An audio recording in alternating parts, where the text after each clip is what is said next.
I just can't keep going with the orb jokes. Every day it's more orb, more orb. It's a morbid hunger. Well, if you made it through that joke, welcome back. I want to talk about card advantage.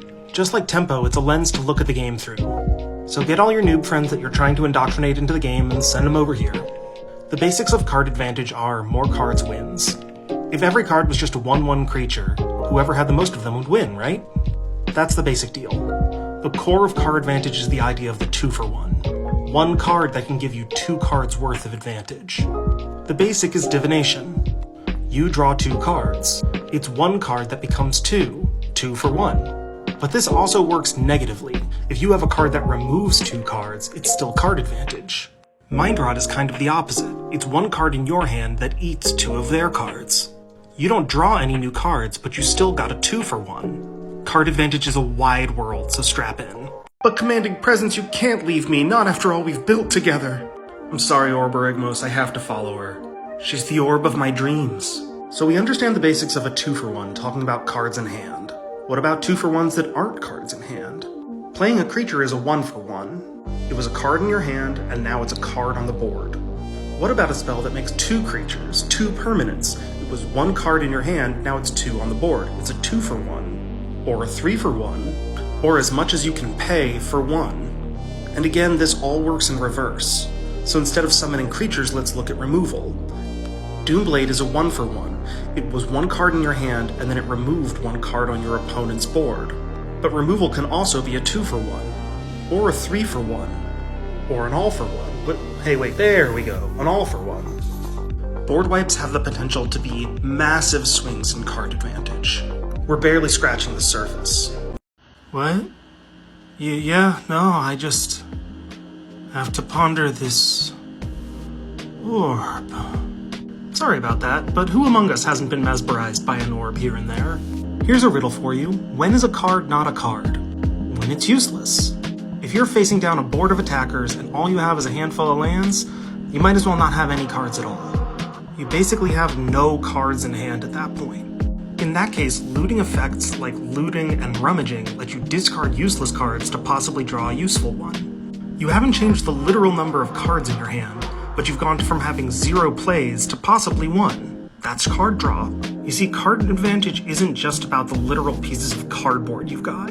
It's about which one of them are relevant. And relevant is a really qualitative term. And the discussion of what is or isn't worth a card at any given point in the game is what blows the discussion of card advantage wide open. Welcome to Bane Orbs. I have Banes for everything you need. Which Bane do you need? Which Bane? Which Bane, though? Which Bane? Which Bane, though? Which Bane? Which Bane? Which Bane? What's up, friends? Let's get a little weirder with card advantage. So imagine I got 2 of these 2/2s to attack you with, and you have no blockers. I've got 2 card advantage on you, right? Now let's say you play this one big 5/5. I have 2 cards, you have 1, so I'm still up, right? No. If I attack, your blocker will just eat my attackers 1 turn after the next. And if you attack, both of my blockers will die to your attacker even if I double block. Because of that, I'm going to stop attacking so I can hold on to my resources. Just by putting him on the board, your Gigantosaurus has basically 2-for-1'd me. The number of cards I have didn't change, and their quality didn't change. But the board changed, and it blanked my cards. That's how the first control deck worked. 1 creature to blank them all. Hey guys, did you know that Cloudy with a Chance of Meatballs is my favorite film? It's because it's about a meaty orb blast.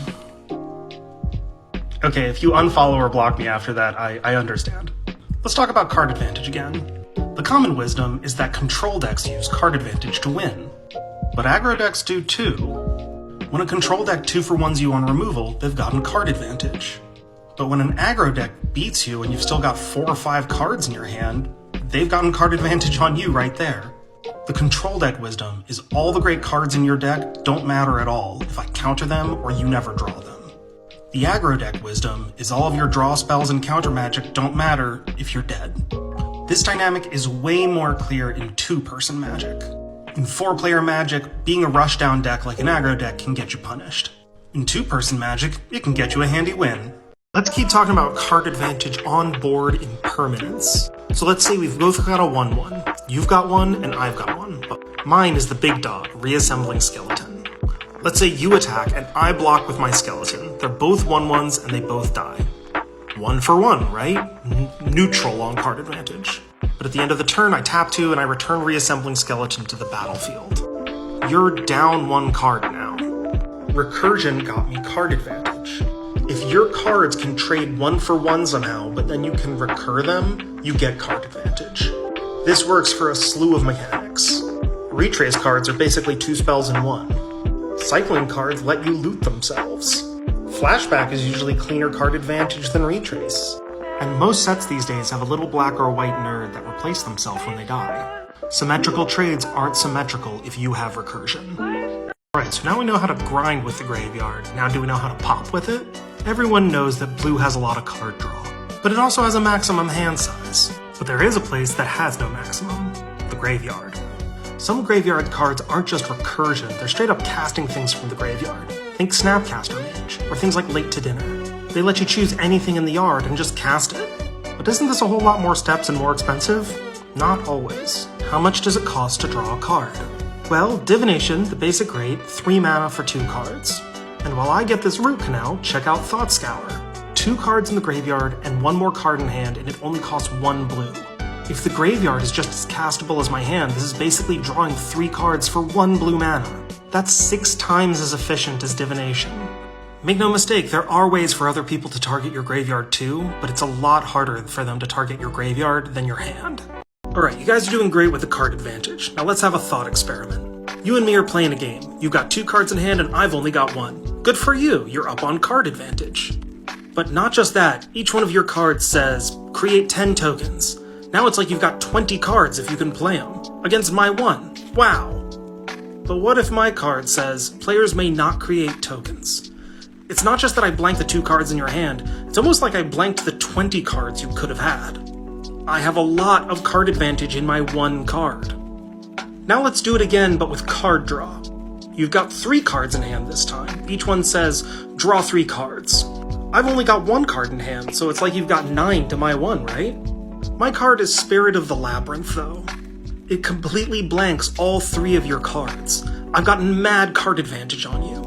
And not just that, but the more cards that are in your deck devoted to card draw, the more cards I'm blanking with Spirit of the Labyrinth. It's getting me card advantage. But where am I going with this? Resource denial as card advantage? Some of you already know. I know what you are. Say it. Out loud. Stacks player.